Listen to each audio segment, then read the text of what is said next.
Ya. Oke, sahabat Kompas TV, sekarang saya berada di Cirebon dan sekarang saya bersama Kang Deddy Mulyadi. Nah, Kang Deddy kan dalam kanal YouTube-nya kan bertanya-tanya dengan para warga sekitar, dengan para saksi Iya. terkait kasus Vina. Nih, mana Pak Sudirman ini keluar? Nah, dengan ya, saya ingin tanya sih Kak, motifnya apa sih Kang, sama apa mungkin awal mula lah Kang Deddy bisa. Iya, awal mulanya sih saya agak melihat bahwa kan pertamanya awal mulanya kan ceritanya ada 3 DPO yang belum ditangkap. Kemudian dari 3 DPO itu menyebutkan banyak nama besar dari orang tuanya ya, baik pejabat negara maupun keluarga Polri kan gitu. Tetapi setelah saya melakukan penelusuran dari tempat ke tempat, nah itu makin meredup menurut saya gitu loh. Disebut makin meredup bukan kasusnya menjadi hilang, tapi seluruh arah tuduhan itu semakin saya meragukan. Bukan melindungi karena pejabat Polri ya, atau karena keluarga pejabat negara di Cirebon. Kenapa? Karena ruangnya semakin tertutup ke arah itu menurut saya. Apalagi dengan Polda setelah menangkap Peggy ya, kok saya makin banyak yang makin jauh dari masalah yang sebenarnya. Terus kemudian Polda menganulir kedua DPO yang itu adalah pelaku utama. Dia membunuh, dia memperkosa, dia ngangkut kan korban dari lokasi kejadian, bukan lokasi kejadian ya, lokasi yang diceritakan. Kan belum tentu bahwa lokasi itu lokasi kejadian. Ke flyover itu menunjukkan dalam diri institusi Polda sendiri memiliki keraguan. Bayangin loh, 2 DPO yang dianggap berperan sentral membunuh, memperkosa, mengangkut korban, itu kemudian dianulir. Artinya, terus pelakunya siapa? Oke, kalimat berikutnya, pelakunya ada apa enggak? Nah, sedangkan itu masuk di BAP, di dakwaan, di tuntutan, bahkan di putusan. Artinya bahwa Pengadilan Negeri Cirebon pada tahun 2016 memutus sebuah perkara yang hari ini perkara itu diragukan kebenarannya. Apakah peristiwa itu terjadi atau peristiwa cerita fiksi? Bayangin, kalau itu merupakan cerita fiksi yang merupakan imajinatif dari seorang penyidik, kemudian dituangkan menjadi keputusan negara, dalam hari ini keputusan lembaga yudikatif, betapa tragisnya masalah ini. Dan kemudian menimbulkan kesulitan hukum kalau menurut saya. Satu, PK, aspek formalnya kan harus dipenuhi begitu ketat kan. Kemudian sedangkan orang sudah mengalami penjara vonis seumur hidup. Bahkan Peggy terancam hukuman mati. Kan ini peristiwa hukum yang sesungguhnya di dalamnya, kalau mereka itu tidak bersalah, saya katakan kalau mereka tidak bersalah, adalah peristiwa kemanusiaan yang sangat luar biasa. Peristiwa kemanusiaan dimulai dari penangkapan, penyiksaan. Jadi orang dituntut mengaku dengan disiksa. Nah, kalau orang dituntut mengaku dengan disiksa, orang pasti ngaku. Kalau nggak kuat, gitu kan? Nah, buktinya kalau nggak kuat setelah itu, alat buktinya menurut saya lemah.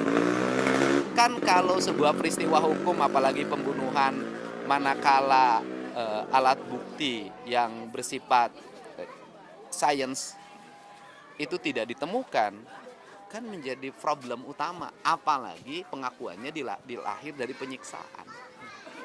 Pengakuan lahir dari penyiksaan, alat bukti sainsnya tidak bisa dipertanggungjawabkan. Bagaimana coba?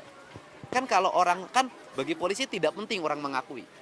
Bahkan bisa jadi saksi pun tidak penting. Manakala sainsnya itu kuat. Karena sains tidak bisa dibohongi. Jejak digital tidak bisa dibohongi. Forensik kan tidak bisa dibohongi. Kalau ini sainsnya tidak bisa dibuktikan pengakuannya dari penyiksaan. Saksinya yang paling menarik mencabut seluruh kesaksiannya sekarang. Walaupun pencabutannya terlambat menurut saya. Tapi sudahlah, bahwa ada sebuah realitas kebenaran yang bisa dilihat hari ini. Gitu. Ini yang di kan Kang Deddy kan mewawancarai banyak. Ya hampir organisasi. semua deh. Ya, nah itu mungkin ada harapankah dari Kang Ya Deddy? harapannya bahwa kan gini, peristiwa ini kan tidak akan bisa selesai hanya dengan berdebat di televisi, menghadirkan pakar, menghadirkan orang yang kontra, jadilah keributan. Tapi kan apa sih manfaat keributan itu bagi terpidana? Kalau proses hukumnya tidak ditempuh, maka satu-satunya jalan hukum adalah VK. Kalau VG kan ada pra-peradilan atau mungkin di pengadilan nanti kita, mudah-mudahan tidak sampai pengadilan ya, bisa membuktikan kebenaran. Tapi kalau yang sudah terpidana ini, itu kan dia harus mendekam selamanya, selama umur hidupnya. Nah, kan PK. Nah, saya berharap ini bisa menjadi novum. Nah, kesimpulan apa yang saya lakukan dari gang ke gang, mewawancara dari tempat ke tempat, terus mungkin masih perlu 1 minggu lagi, nanti siapa tahu menjadi novum. Dan salah satu kunci novum itu adalah Pak Ketua RT. Dalam pandangan saya ya, Pak Ketua RT itu yang menyatakan bahwa anak-anak tidak nginep di rumah anaknya atau rumah dia lah. Kan itu loh. Seluruh saksi yang lain kan sudah nyabut tuh, udah geser karena ada 2 saksi yang diarahkan oleh penyidik. Ada Lingga Akbar diarahkan oleh Parudiana. Nah, Pak RT, tinggal Pak RT saja nih. Nah, dan Pak RT hari ini sulit banget saya temuin. Nih, saya tetangga ya, sulit ya? Ini anak bapaknya Pak Sudirman, sulit.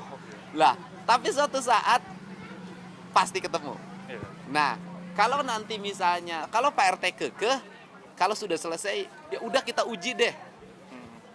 Pernyataan mana sih yang benar? Biar kita juga tahu dong. Pernyataan Pramudia, pernyataan Teguh, gitu loh.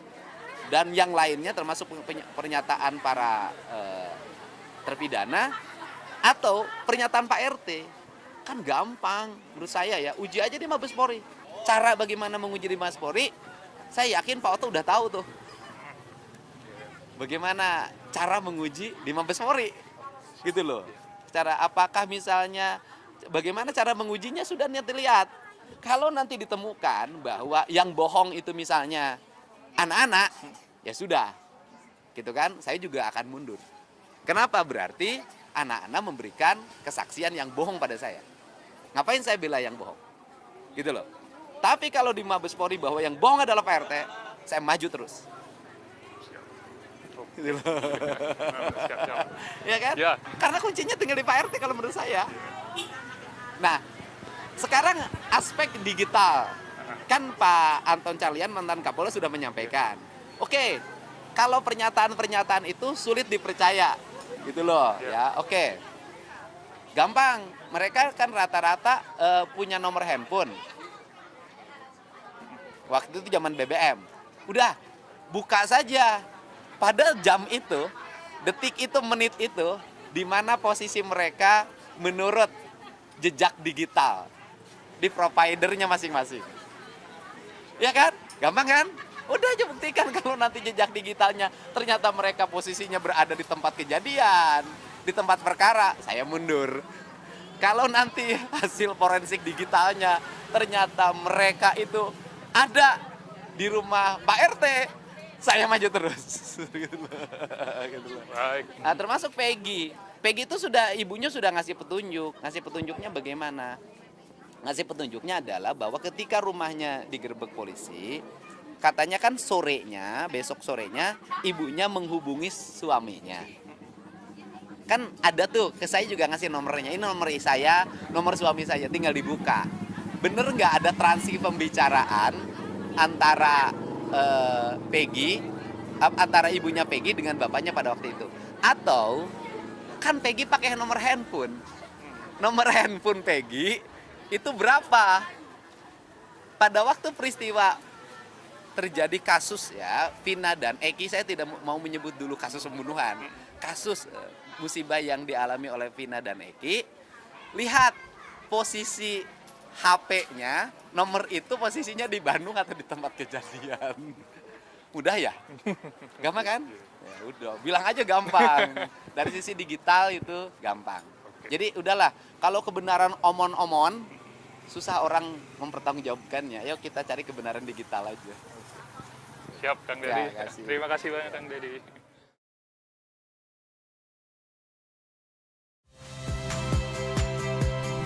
Saya Agin Fridianto. Saksikan terus program-program Kompas TV melalui siaran digital, pay TV, dan media streaming lain. Kompas TV, independen, terpercaya.